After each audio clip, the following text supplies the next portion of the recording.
What's up guys, welcome to AnimeKouhai. If you'd like to help me out, please hit the like button and subscribe to my channel. If Shien Wa had taken that impact head-on, even she might have been incapacitated. However, she moved with the grace of a fleeting leaf, elegantly sidestepping the strike and deflecting it effortlessly. But her impressive feat didn't end there. Crackling with electricity, her delicate hands intercepted Lee's advancing fist, and seizing the opportunity, she spun gracefully. Extending her front leg, she positioned herself behind Lee and forcefully sent him crashing to the ground. Her free right fist delivered a powerful blow precisely at the base of his neck, near the back of his head.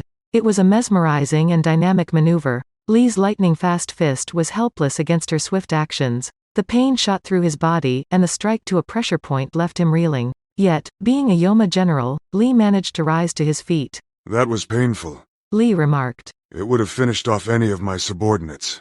You've always been resilient, Shien Wa acknowledged. Of course, it wouldn't be any fun for you if it ended too quickly. Now, we can truly go at it. Lee sneered at Shien Wa with a malicious laugh. Shien Wa couldn't help but click her tongue. Can go at it. You're unbelievable.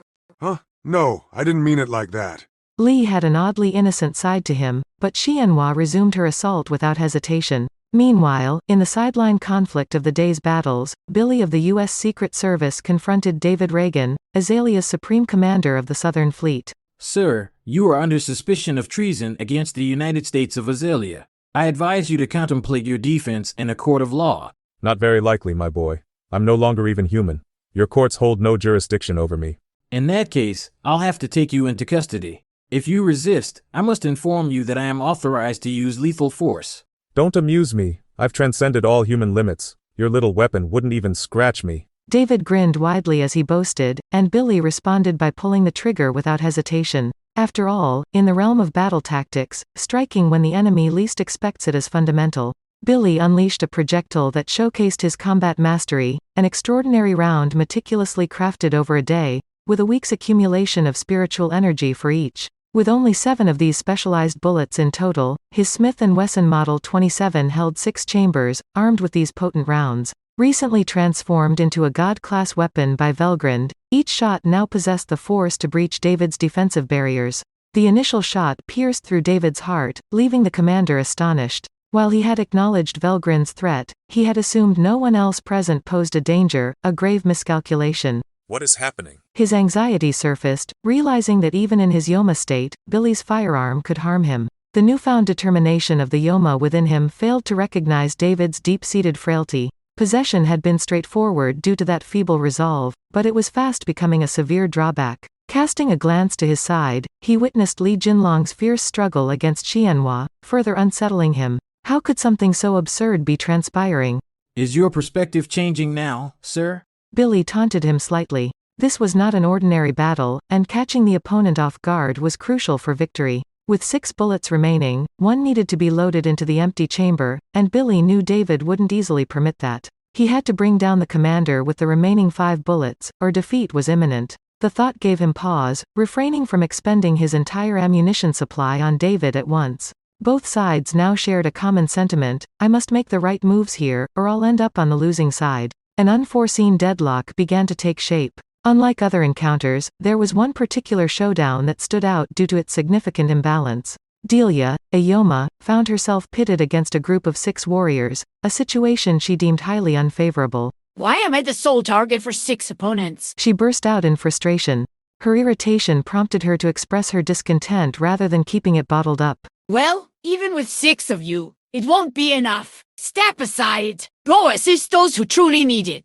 No, we're here to rescue you. Despite Delia's objections, Bright, the leader of the 7 sacred treasures, remained unmoved. Then she that blade. Delia retorted, parrying a strike from Bright. An arrow came hurtling towards her, aiming for a gap in her defenses. Look out. You're as crafty as ever, huh? What if that arrow had hit me? Delia narrowly avoided the projectile, thanks to her heightened danger detection skills. Though she voiced her grievance to the archer responsible, he seemed indifferent. My apologies, Delia, but could you please cooperate and allow us to apprehend you? Your current demeanor is rather intimidating. We're staking our lives on this endeavor too, you know. A woman wielding a whip effectively kept Delia restrained, despite her despondent demeanor. Meanwhile, the archer intensified his assault. If your intention is to help me, sighed Delia. you could at least engage in dialogue. Yet, even as she spoke, she had to dodge their relentless attacks. In a typical scenario, the attackers would have held the advantage due to their numerical superiority. Surprisingly, however, Delia maintained the upper hand. She had the capability to overpower the 6 warriors if she chose, leading to a grisly outcome. However, she refrained from such actions, as it wasn't her goal. Delia was gradually reclaiming her human identity. Although the Yoma's plan had been meticulously crafted, once they began assuming human identities, it quickly fell apart. Even without the intervention of the extraordinary Velgrund, it likely would have collapsed elsewhere soon enough. Anyone with a discerning perspective could have foreseen its demise.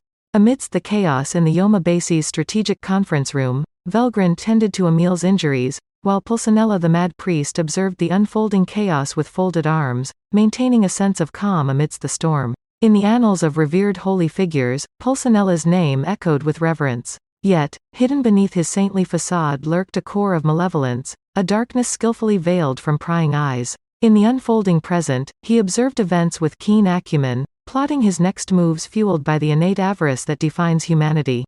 Though Pulcinella's human essence overshadowed his Yoma conscience, the assimilation was incomplete. Power, in all its forms, held the spotlight in his priorities, relegating the Yoma's knowledge to a secondary role. The belief that nothing truly mattered as long as power was amassed guided him. While the Yoma's knowledge gradually permeated his consciousness, delving into its intricacies held no allure for him. Thought acceleration or not, unraveling memories spanning countless eons demanded a considerable investment of time. Moreover, he feared that absorbing unnecessary data might disrupt his own consciousness. Pulcinella's approach to possession was guided by these considerations, yet his neglect of thorough study would prove to be his downfall. Why? Because his lack of knowledge about Velgrund left a critical gap, leading to a fatal blunder. Instead of strategizing against Velgrund, he prioritized his insatiable greed. Maybe Amari Masahiko is clever enough to realize that destroying the underworld gate could catapult one to planetary ruler status. I've pretended not to know,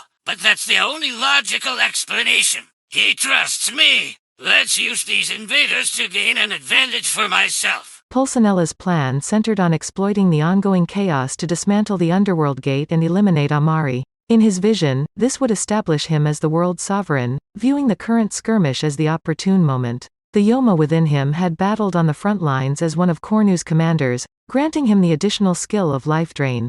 Unlike Rumina's energy drain and Yuki's lifestealer, this ability allowed him to siphon and use the energy of deceased foes, capped at less than 10% of his magicule count.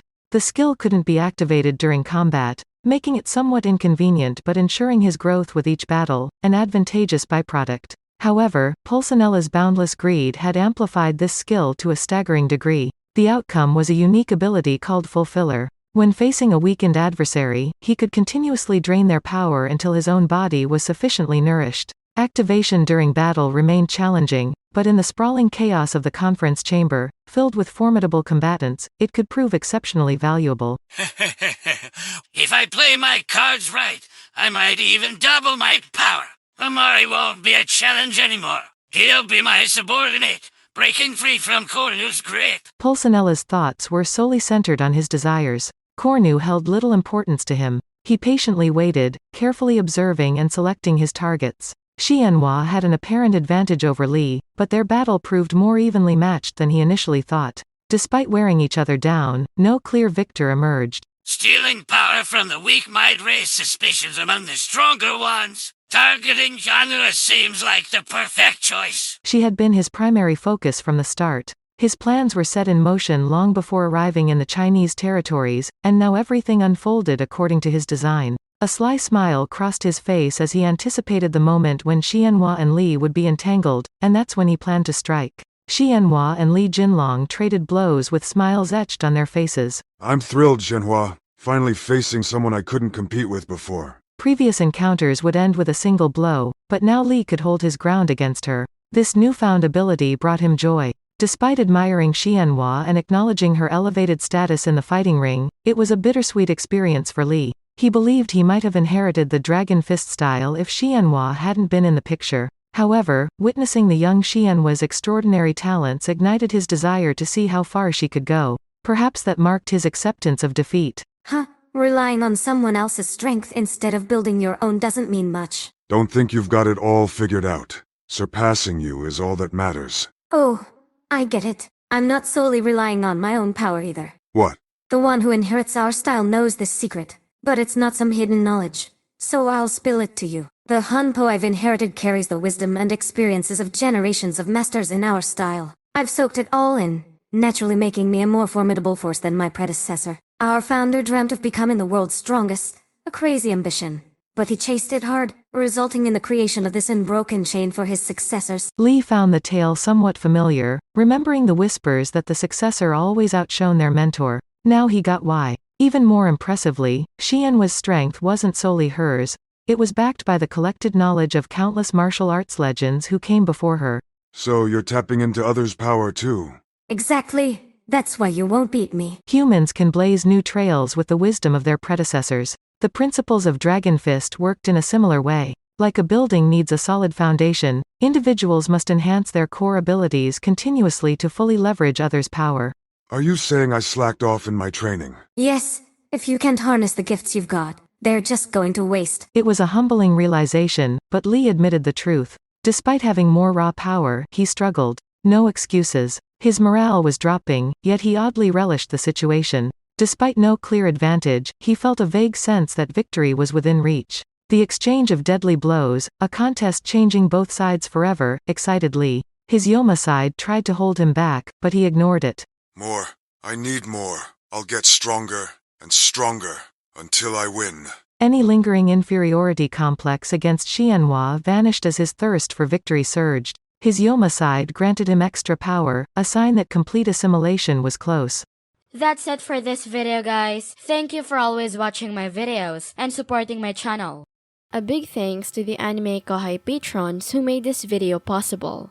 Jared Bressler, Chad Vota, Nate, Marl Barsha, Hansel Ortega, Karam Faraj, Efrain Hernandez, Luca Gaming WTF, William Locke, Jordan Mersha, Orion Booker, Mr. Santo, KACP9R. Thank you so much for helping out. I'll see you guys in the next video.